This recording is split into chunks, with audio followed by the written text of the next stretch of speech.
우리 하나님의 귀한 말씀 로마서 1장 17절입니다. 우리 지난번 믿음의 삶에 대한 두 번째 이야기죠.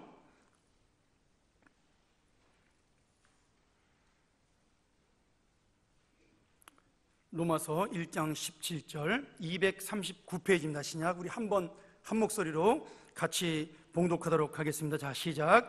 복음에는 하나님의 의가 나타나서 믿음으로 믿음에 이르게 하나니 기록된 바 오직 의는 믿음으로 말미암아 살리람과 같으니라. 아멘. 제가 김치찌개 좋아하는 거 아시죠? 네. 그 숙성된 김치로 끓이는 김치찌개를 제가 굉장히 좋아합니다. 우리 지난번에 이제 격주로 제가 이제 부목사님들하고 오후 예배 설교를 하니까 벌써 우리 지난주에 들었던 말씀 잊어버렸는지 모르겠는데, 우리 지난주에 제가 믿음의 삶이 첫 번째가 뭐라 그랬죠? 순종하는 삶이라고 말씀을 드렸습니다. 여러분, 순종이라는 건 뭐냐면 어떤 일에 대해서 무조건적으로 내가 복종하는 것을 순종이라고 그러지 않습니다. 우리가 매뉴얼이라는 걸 보통 이제 사용 설명서라는 게 있잖아요. 사용 설명서. 이제 우리나라 사람들 특징이, 제가 외국 나가 살아보니까 우리나라 사람들은 사용 설명서를 잘 읽지 않습니다. 우리나라 사람들은 사용 설명서를 읽지 않고 전화를 많이 합니다. 안 된다. 냉장고 새로 사가지고 안 된다. 뭐 주로. 제가 예전에 그 컴퓨터 가게라던 집사님한테 그런 얘기를 들었었는데, 자기가 컴퓨터를 이렇게 팔고 AS 수리해달라고 전화 오는 것 중에 가장 황당했던 게 뭐냐면, 어떤 아주머니가 사갔는데 전기 파워를 꼽지 않고 컴퓨터가 안 나온다고 자기한테 전화해서 자기가 집으로 가서 고쳐줬던 기억이 있다고 그렇게 말씀을 합니다. 근데 우리나라 사람들은 그 사용 설명서가 복잡하니까 잘 안 읽어요.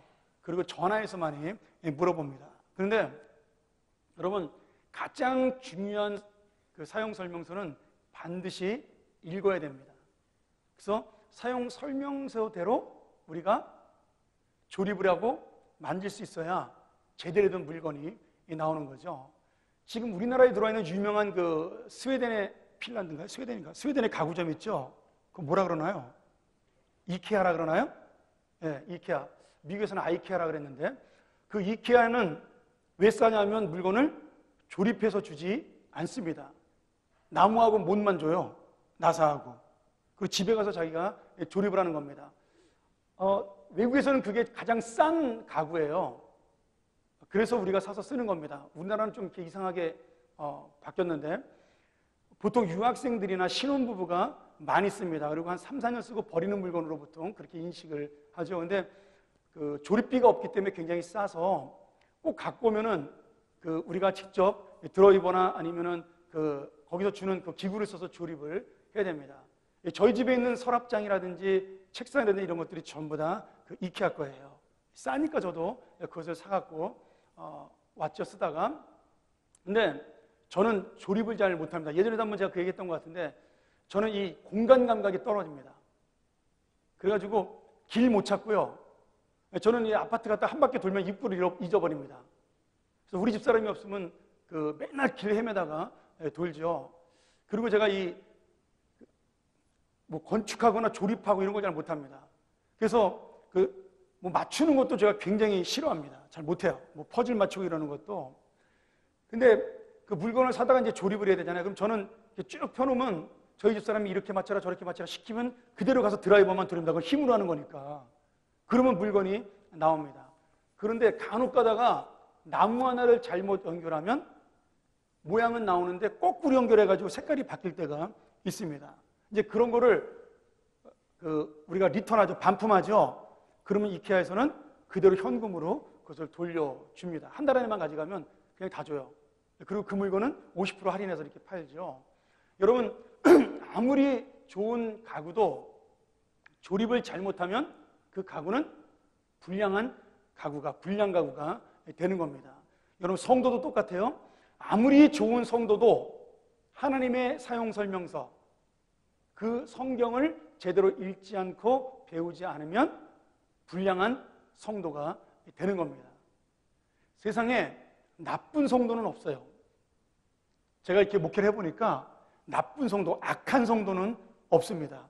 어떤 성도가 있냐면 잘못 배운 성도가 있습니다. 잘못 배운 성도. 제가 그거를 목회하면서 깨달았어요.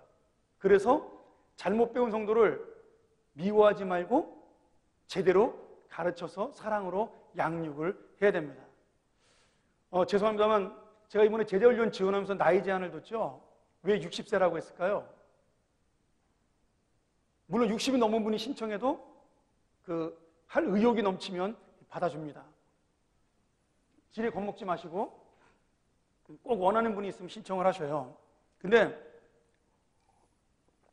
편의적으로 60세라고 정한 것은 60세가 넘으면 새로운 생각을 하기가 쉽지 않습니다.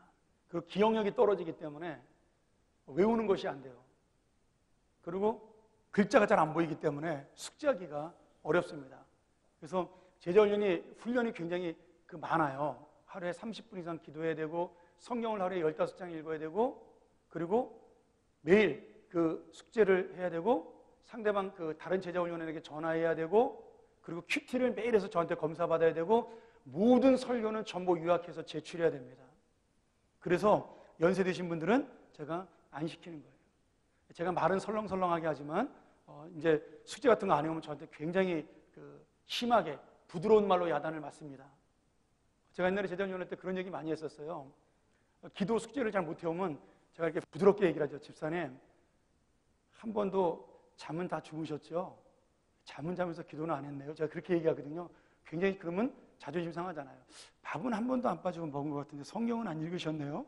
이제 그런 야단을 맞는 거죠. 그래서 제가 맡은 반에 야단쳐서 숙제를 해온 게 아니라 자존심 상의 숙제를 다 열심히 해왔습니다. 자, 여러분 우리가 힘들고 어려워도 제자훈련을 하든 뭐라든 성도는 그 매뉴얼대로 움직여야 되는 거죠. 그래서 우리한테 가장 중요한 매뉴얼이 무엇이라 그랬죠? 성경이라고, 사용설명서는 성경이라고 이야기를 했습니다. 그러니까 내가 나쁘거나 악해서 잘못 사는 것이 아니라 사람은 다 악해요. 다 똑같이. 전부 죄인이기 때문에 똑같이 악합니다. 그런데 문제는 사용설명서인 성경대로 잘 배운 사람들은 바로 올바른 성도가 될 수 있고 이 사용설명서를 제대로 못 배운 성도들은 흔히 말하는 불량한 성도가 되는 겁니다. 그러면 그 성도가 올바른 정품 성도가 아니라 불량 성도가 나오는 것은 누구 책임이죠? 첫 번째는 목사님 책임이죠. 첫 번째는 잘못 가르쳤으니까. 그러니까 불량한 성도가 나온 거죠. 한국교회 문제의 90%는 목사들이 책임져야 됩니다. 지금 잘못 나오는 문제들은 다 목사님들이 가르친 대로 성도들은 다 백지와 같습니다. 그래서 그 백지 같은데 어떤 그림을 그리냐가 중요하기 때문에 지금 한국교회에서 일어나는 모든 문제의 90%의 문제는 목사님들 때문에 일어나는 문제라고 저는 생각을 하고 제가 많이 회개하고 바로 가르치려고 저는 노력을 많이 하려고 합니다. 근데 두 번째 책임은 누구에게 있죠? 두 번째 책임은 본인에게 있습니다. 옆집 아저씨에게 있지 않습니다. 나한테 있는 거예요. 왜요? 여러분, 목사님은 이 사용 설명서를 설명해 주는 사람이에요. 그렇죠? 근데 설명서가 잘못된 것 같은 느낌이 들면 본인이 그 설명서를 읽어야 되죠.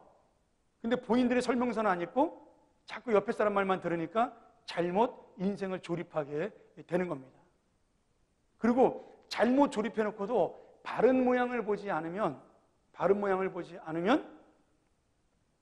우리가 내가 잘못된지를 몰라요.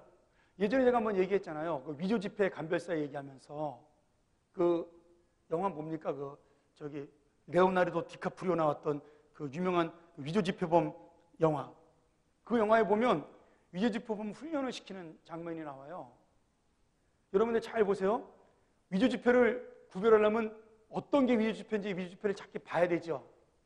근데 훈련시킬 때 절대로 위조 지폐를 보여주지 않습니다. 어떤 것만 보여줘요?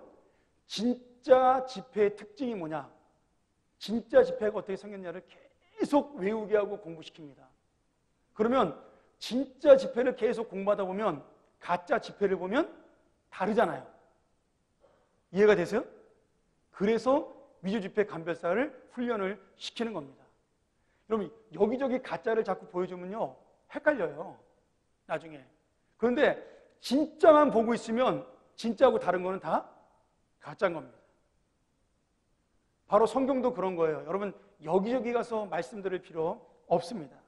그냥 우리 교회가 올바른 교회라고 인정이 되면 우리 교회에서 열심히 배우시면 여러분은 바른 성경을 배울 수가 있습니다. 물론 잘못 가르치는 경우도 있죠. 근데 제가 볼 때 저희 목사님들은 최소한 아주 잘못된 것을 가르치진 않아요.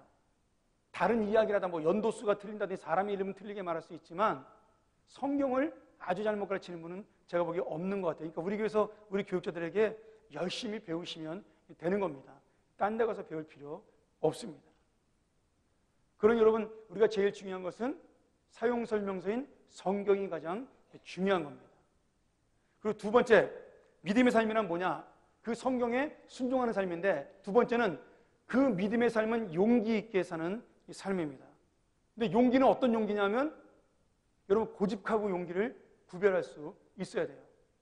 성경에 맞는, 하나님의 뜻에 맞는 용기를 부려야 되는 겁니다. 우리가 살다 보면 특별히 그 교회 생활을 오래 하신 분들은 내가 부리는 고집하고 용기를 구별하지 못하는 경우가 많습니다. 자, 그 경우가 가룟유다와 같은 경우예요. 가룟유다는 예수님을 팔아먹었어요. 왜 팔았을까요? 왜 팔았을까요? 자, 가룟유다가 예수님을 팔아먹은 것은 두 가지의 설이 있습니다. 한쪽은 예수님이 메시아인데, 가룟유다가 볼 때 메시아인데 그래서 왕이 돼야 되는데 왕이 되질 않아요. 그러니까 가룟유다는 예수님을 왕으로 삼기 위해서 로마 군인들에게 팔아먹은 거예요. 그러면 예수님이 어떻게 해요? 죽지 않기 위해서 본인의 능력을 발휘하실 거 아니에요. 천사를 부르든 뭘 부르든. 그래서 예수님이 진짜 메시아이고 왕 되심을 드러낼 수 있도록 하기 위해서 가룟유다는 예수님을 팔아먹은 거다.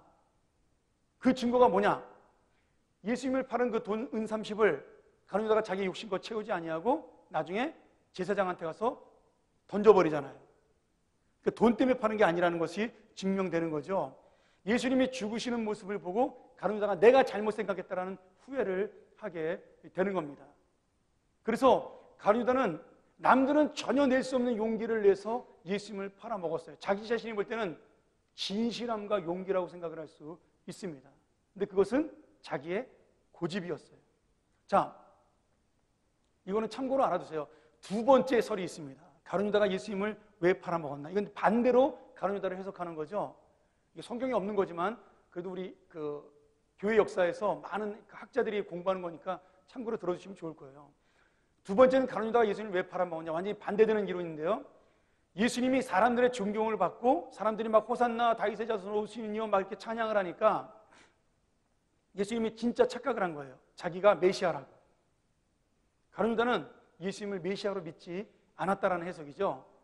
그래서 만약에 예수님이 착각을 해서 거기서 민중 봉기를 일으키는 쿠데타를 일으키면 예수님을 쫓아다니는 사람이 몇 명 되지 않으니까 로마에서 군사들이 와서 모든 사람들을 다 죽여버릴까 봐 가룟유다가 애국자적인 마음으로 백성들을 살리기 위해서 예수님이 사고 치기 전에 예수님을 팔아먹었다. 이런 설이 있습니다. 여러분 두 가지 설 다 그럴듯하죠? 뭐 어떤 것이든 상관이 없어요. 그래서 유럽에서는 미국도 있는데 가룟유다를 새로운 메시아로 믿는 종교가 있습니다. 유다교라는 종교가 있어요. 그래서 유다 전서라는 성경도 자기들이 만들어서 믿고 있습니다. 그는 진정한 자기를 희생하여 그리고 자기의 존경하는 스승을 희생하여 백성을 살리려고 했던 사람이다. 뭐 이런 식으로 해석하는 그런 이상한 종교도 있는 거죠.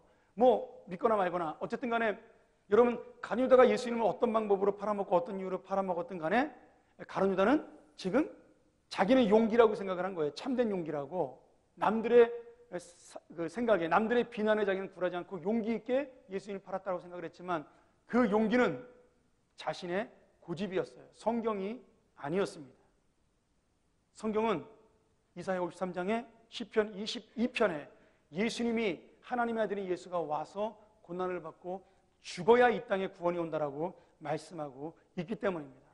그러니까 성경을 모르니까 성경을 잘못 해석해서 이스라엘 사람들의 사고방식으로 자기들만의 해석을 해서 예수님이 왕이 되어야 된다라고 착각을 한 거죠.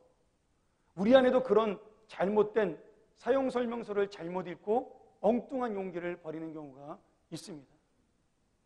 별거 아닌 일인데, 성경적으로 큰 문제 되지 않는 일인데 교회에서 어떤 일을 결정하면 이거 내가 반대하지 않으면 절대로 찬성하면 문제가 된다. 그래서 반대하는 사람들이 가끔 있습니다. 근데 그 일은 뭐 반대해도 큰일 나는 것도 아니고 찬성해도 큰일 나는 것도 아니고 해도 되고 안 해도 되는 그런 일들이에요.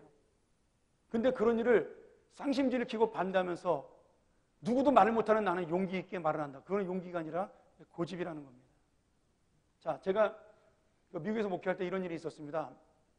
제가 있던 교회 그 목사님들을 교회에서 하도 목사님들이 자꾸 교회를 나가고 마음에 안 드는 목사님이 오니까 제가 5번째로 부임을 했는데 교회에서 내규를 했어요. 뭐냐면 목사님이 부임한 지 3년이 되면 신임 투표를 해서 3분의 2가 넘지 않으면 목사님 6개월 안에 교회를 나간다. 이렇게 자기끼리 법을 정한 거예요.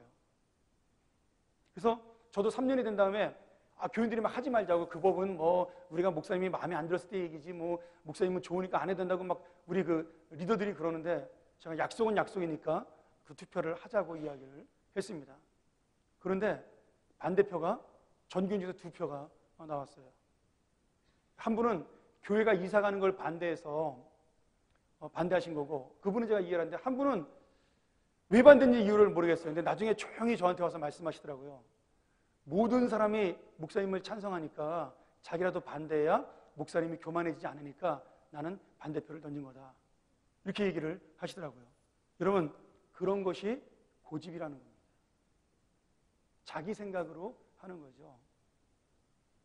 우리가 하나님의 일을 결정할 때 정말 나를 희생하는 일을 해야 그것이 용기라 그러는 겁니다. 여러분, 내가 용기 있게 일을 한다 할 때 그 용기 뒤에 꼭 뭐가 따라와야 되냐면 희생과 순종이 따라와야 돼요. 내가 용기 있게 남을 지적하고 죄를 지적하고 내가 잘못됐다고 이야기하는데 그 용기 때문에 영혼이 살아나는 게 아니라 영혼이 죽으면 그것은 용기가 아닙니다. 그것은 고집이고 아집이에요. 그리고 그것은 비난입니다. 지금 한국교회가 굉장히 많은 비난을 받고 있습니다. 그런데 지금 수많은 사람들이 교회를 비난해가지고 우리 교회가 지금 정의가 세워졌나요? 올바른 의의가 세워졌나요? 천만의 말씀이에요. 한국 교회는 그것 때문에 더 많이 타락하고 더 많이 지금 아래로 내려갔습니다. 요새 가나안 성도라는 게 유행이에요. 가나안 성도. 가나안 성도. 가나안을 거꾸로 하면 뭐가 되죠? 안 나가 성도죠. 예수님 믿는데 교회는 안 나가는 성도가 가나안 성도입니다. 근데 그 인원을 거의 50만 가까이 된다고 추정하고 있습니다. 학자들이. 예수님 믿는데 교회는 안 나가요. 저는 자신 있게 이야기합니다. 그 가나안 성도 중에 대다수는 용기 있는 자가 아니라, 정의를 찾는 자가 아니라 희생하지 않는 자예요. 제가 볼 때는 그렇습니다. 여러분, 바르지 못한 곳에 나는 흙탕물에 발 담그기 싫다라고 이야기하는 거죠. 여러분, 그 흙탕물 속에 빠진 사람을 건지기 위해서는 누군가는 흙탕물을 뒤집어 써야 됩니다. 그래서 그 용기가 없이 나는 깨끗하기 때문에 저 흙탕물 속에 들어가지 않는다라고 말하는 것은 그것은 고집이에요. 그리고 이기심입니다. 저는 교회를 비난하는 많은 성도들, 교회에 대해서 지금 부정적인 사고를 갖고 있는 많은 성도들이 그 비판과 부정적인 생각을 통해서 정말 우리 교회가 하나님 앞에 진실하게 서느냐, 아니면 교회가 점점 더 하나님 앞에서 멀어지고 영혼들이 상처를 입냐를 고민해 본다면 조금 생각이 바뀔 거라고 저는 믿습니다. 저도 젊었을 때 20대 때는 무지하게 비판적이고 부정적인 사람이었어요. 제 별명이 칼 같다는 소리를 많이 들었습니다. 왜냐하면 정확한 얘기를 많이 했어요. 그리고 부정적이고 비판적인 얘기를 많이 했습니다. 그런데 제가 어느 순간에 고민에 빠졌어요. 내가 그런 얘기를 해가지고 한 번도 사람이 변하는 것을 본 적이 없습니다. 제가 그런 이야기를 교회에서 교회가 한 번도 바뀌는 것을 본 적이 없어요. 그런데 내가 비판하지 않고 부정적으로 보지 않고 사랑했던 사람들, 가르쳤던 사람들, 안고 갔던 사람들은 변화되고 그리고 바뀌더라고요. 제가 제자훈련을 하면서 깨달았어요. 아, 하나님의 사람은 지적함으로 고치는 것이 아니라 사랑함으로 고치는 거구나. 그때 제가 깨달았습니다. 그래서 그때부터 제가 제자훈련을 목숨을 건 거죠. 그때는 뭐 제자훈련이라는 단어를 쓰지도 않았죠. 그때 그냥 소그룹 모임이라고, 성경 나눔이라고 이렇게 우리가 보통 불렀습니다. 이제는 뭐 제자훈련이라고 하도 많이 하니까 저도 그냥 그렇게 부르지만, 실제로 여러분, 우리가 사람이 바뀌는 것은 그 사람을 비판한다고 해서 바뀌지 않습니다. 그 사람을 사랑하는 사람의 말을 듣습니다. 어떤 사람이든지 마찬가지예요. 자기를 싫어하고 부정적으로 얘기하는 사람 얘기는 오라도 안 들어요. 그런데 그 사람을 사랑하고 아끼는 사람은 가서 야단을 쳐도 그 이야기를 받아들입니다. 그러니 교회 안의 진정한 용기는 뭐예요?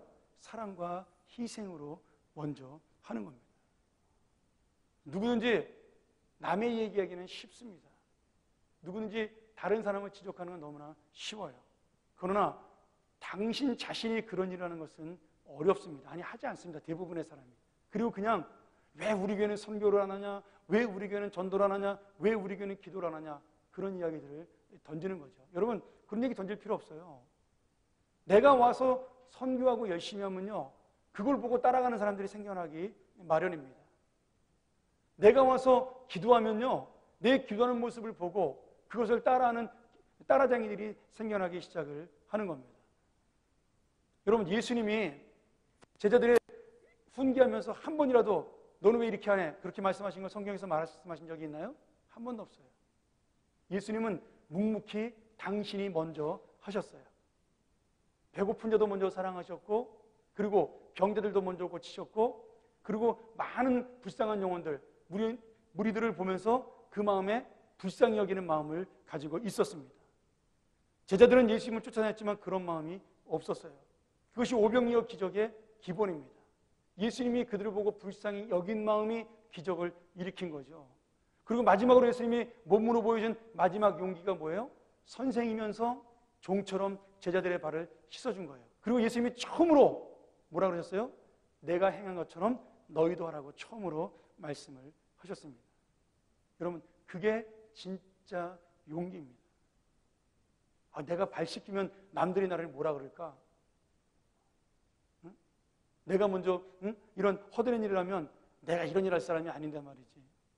여러분, 그런 일 할 사람들은요, 태어난 게 아닙니다. 예수님을 믿는 사람은 다 그런 일을 하는 사람들이에요. 저는 우리 교인들이 이 희생하면서 용기를 바라는 게 어렵고 힘듭니다. 그리고 두렵습니다. 왜냐하면 나를 내려놓아야 되기 때문이죠. 그런데 그런 사람들이 있는 교회가 진짜 하나님의 교회로 자라나는 겁니다. 완전한 사람이 교회를 만드는 것이 아니고요, 잘못됐더라도 회개하고 순종하고 희생하는 사람이, 그런 용기 있는 신앙을 가진 자가 하나님의 교회를 바로 세우는 겁니다. 오늘 여러분, 하나님께서 여호수아에게 주셨던 용기, 너는 강하고 담대하라. 여호수아가 진짜 강하고 담대해서요? 아니에요. 내가 아니라 하나님이 하시기 때문에 강하고 담대한 겁니다. 하나님이 이루시기 때문에 강하고 담대한 거죠. 모세가 잘나서 훌륭한 지도자인가요? 아니죠. 모세처럼 못된 지도자가 없어요. 승질내고 잘 참다가도 막판에 하나님한테 행패 부리고 그러다가 가나안 땅 못 들어가잖아요. 그런 사람이 위대한 지도자가 된 것은 끝까지 그를 안으셨던 하나님의 마음이 있었기 때문입니다. 다니엘이 사자굴 속에 들어가서 안 무서웠겠어요? 무섭죠. 그런데 다니엘의 용기는 어디서 나온 거예요? 죽어도 살리라는 거죠. 하나님이 도우실 것이고 안 도우셔도 나는 하나님 나라 가니까. 그게 바로 용기입니다. 나를 사자굴 속에 던지는 희생. 참된 오늘 성경의 용기를 얻고 예수님처럼 사랑하는 여러분 되길 주의 이름으로 축원합니다. 자, 마지막으로 하나만 더 이야기하고 마치죠. 믿음의 삶 세 번째, 세 번째는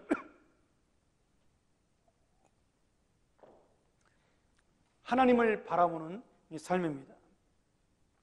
보이지 않는 하나님을 보이는 것처럼 의식하며 살아가는 거죠. 히브리서 11장 1절에 믿음은 바라는 것들의 실상이요 보이지 않는 것들의 증거라고 그렇게 이야기를 했습니다. 여러분, 내가 뭘 바라는데 보이질 않아요. 근데 하나님이 볼 때 그 믿음에 바라는 것은 실상이라고 얘기했어요. 이 실상이 우리나라 말로는 실제로 보이는 형태를 얘기하는 거잖아요. 그렇죠? 실제로 눈에 보이는 겁니다. 근데 믿음은 눈에 보이지 않잖아요. 근데 왜 눈에 보인다고 얘기하셨죠? 믿는 대로 이루어지기 때문입니다. 그게 그 믿음의 약속이 우리 앞에 눈으로 진짜로 이루어지기 때문에 그것이 실상인 거예요. 이 실상을 정확하게 번역하면 유가증권이라는 뜻입니다. 영어로 타이틀 디드라 그러나요? 우리나라 말로 말하면 뭐 집문서, 약속 어음, 아니면 유가증권 이렇게 말할 수 있죠. 내가 원하는 게 돈인데 여러분 돈은 아니에요. 근데 그것을 갖다 주면 뭘로 바뀌죠? 바로 현금으로 바뀝니다. 그게 바로 믿음이라는 거예요. 하나님이 그런 식으로 예를 들었어요. 이거를 믿음이 눈에 보이지 않는 그러나 우리가 손에 얻을 수 있는 나의 재산이라고 말씀하고 있는 겁니다. 약속음이라는 것은 언제 준다고 써야지만 효력을 발휘하는 거예요. 그래서 부도도 많이 나잖아요. 우리나라는 빨리 약속음이 없어져야 중소기업이 사는데 이런 건 빨리빨리 없어지고 이제 현찰로만 거래를 해야 됩니다. 근데 이 하나님의 약속음은 절대로 부도가 나지 않습니다. 그래서 하나님이 우리에게 너희가 믿는 것은 내가 주는 약속어음이다. 여러분 약속어음은 언제 받죠? 날짜가 돼야 받습니다. 날짜가 돼야. 분명히 이루어지는데 하나님의 때가 돼야 그 믿음으로 보는 겁니다. 그래서 하나님의 약속은 약속어음이에요. 지금이 아니라 하나님의 때에 이루어지기 때문이죠. 그러니 믿음은 결국 누굴 바라보는 거예요? 하나님만 바라보는 겁니다. 자, 이 얘기하고 마치죠. 다윗이 왜 범죄했을까요? 다윗이 밧세바가 예뻐서요? 여러분 예쁜 여자가 궁전에 없었을까요? 다윗이 왕인데 거기 궁녀들이 얼마나 많았겠어요. 근데 꼭 밧세바가 예뻐서 그랬나요? 아니에요. 그동안 하나님만 바라봤던 다윗이 방심해서 벌거벗고 목욕하는 밧세바가 눈에 들어왔기 때문입니다. 다시 말하면 내가 바라보는 것이 바뀌어졌기 때문에 밧세바와 범죄를 한 거예요. 그전에도 예쁜 여자는 수도 없이 많았습니다. 그러나 그전에는 하나님만 바라봤어요. 그러나 왕이 되고 방심해서 낮잠을 자고 일어났다가 하나님이 바라봐야 될 하나님을 바라보지 못하고 그가 다른 내 욕심과 육신의 그 욕정을 바라봤기 때문에 다윗은 범죄한 겁니다. 그럼 꼭 그 여자가 밧세바가 아니다 할지라도 더 못생긴 여자라 할지라도 그것은 상관이 없는 겁니다. 지금 내가 바라봐야 될 것을 바라보지 못하기 때문에 그 범죄가 일어난 거죠. 저는 그래서 하나님이 노아의 방주를 만들 때 노아의 방주에는 문이 없잖아요. 문을 닫으면 끝이야. 문만 하나만 있죠. 창문이 없어요. 그렇죠? 문은 있는데 창문이 없어요. 노아의 방주에는. 뭐만 있죠? 노아의 방주에. 한 번도 그런 설명 안 들으셨나요? 노아의 방주에는 문은 있는데 창문은 없습니다. 근데 뭐가 있냐면 저 노아의 방주 꼭대기에 구멍이 하나 있어요. 사람이 올라가지 못할 꼭대기에 구멍이 하나 있습니다. 여러분 그 구멍은 뭐만 보이죠? 네, 하늘만 보입니다. 하늘만. 이게 핵심이에요. 노아의 방주는 하늘만 볼 수 있는 하나님의 구원 방주였어요. 그 하늘만 바라보면서 언제 비가 그치나를 바라보는 겁니다. 그 비가 그치는 그 순간이 하나님의 약속의 때가 되는 거죠. 얼마나 답답했을까요? 얼마나 힘들었을까요? 창문도 없고 밖에 물이 얼마나 넘치는지 사람은 어떻게 됐는지 아무것도 할 수 없고 오직 하늘만 바라보시는 노아의 방주가 얼마나 답답했을까요? 대신 그 노아의 방주에 있는 사람은 하나님만 바라보고 하늘만 바라봤기 때문에 다른 것에 고민할 필요가 없었습니다. 물이 더 많이 와서 이 배까지 잠기면 어떡하나, 그런 걱정을 할 필요가 없었어요. 만약 창문이 보여서 막 물이 넘실넘실 넘쳐나고 그리고 막 돼지가 떠내려오고 사람이 떠내려오고 막 그랬으면 무섭고 공포스럽고 아마 거기에 온신경이 가서 바깥을 쳐다보느라고 정신없었을 거예요. 근데 그들은 아무것도 바라보지 못하고 사람이든 동물이든 가축이든 하늘만 바라볼 수 있었기 때문에 그 노아의 방주 기간 동안 견딜 수가 있었던 겁니다. 저는 하나님께서 우리에게 아무것도 보여주지 않냐고 나만 바라보라고 말씀하시는 의미를 잘 알아야 된다고 저는 믿습니다. 여러분, 이 세상에 눈에 보이는 것들이 많습니다. 그런데 믿음의 눈을 가진 사람은 그 모든 것 중에 하나님만 보이는 거죠.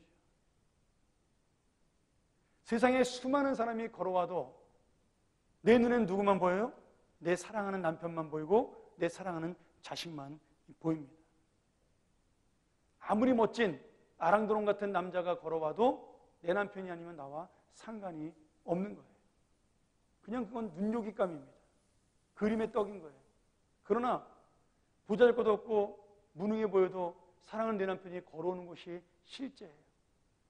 여러분, 우리가 누구만을 바라봐야 돼요? 그런 그림의 떡인 이 세상의 것들을 바라보는 것이 아니라 실제로 나와 함께 사시는 그 주님이 주시는 그 은혜를 바라보고 살아야 됩니다. 그것이 믿음이에요. 사랑하는 여러분, 오늘 여러분 방주에 갇히신 분들이 있을 거예요. 답답한 인생 언제 끝나나, 내 인생은 왜 이렇게 맨날 힘들고 버겁나, 아무것도 옆에 기댈 것도 없고 의지할 것도 없어, 오직 그냥 볼 게 하늘밖에 없어요. 여러분, 그게 은혜입니다. 그때 하늘만 바라보는 것이 은혜예요. 내가 바라볼 수 있는 것이 하늘밖에 없을 때 그것이 진짜 은혜요 믿음입니다.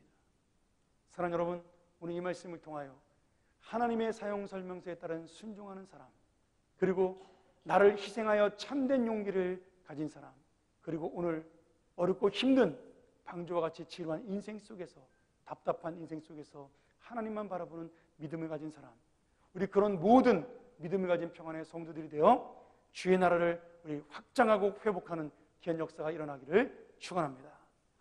우리 같이 한번 통성으로 기도할까요? 우리 이 말씀 기억하면서, 하나님, 내가 말씀 앞에 순종하는 자가 되게 하여 주시옵소서.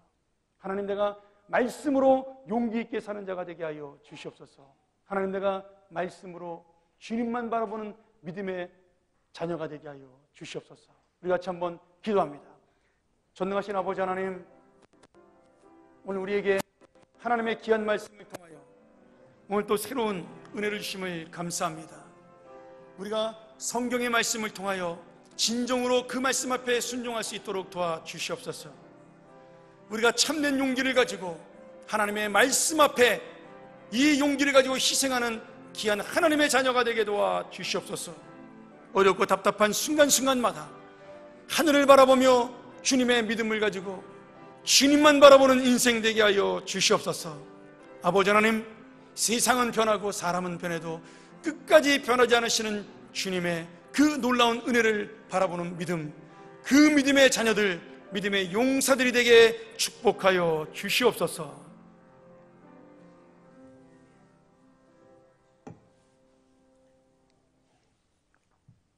전능하신 아버지 하나님, 오늘 우리가 말씀 앞에 머리를 숙이며 이 세상과 사람이 아닌 주님만을 바라보기를 원합니다. 주님 앞에만 순종하기를 원합니다. 내 자존심, 내 명예 때문에 용기를 부리는 것이 아니라 하나님의 말씀이기 때문에 나를 희생하는 용기를 나타내는 귀한 성도들이 되게 인도하여 주시옵소서. 하늘을 바라보고 기뻐하는 자들, 주님만 바라보고 소망을 얻는 귀한 주님의 자녀들이 되게 축복하여 주시옵소서.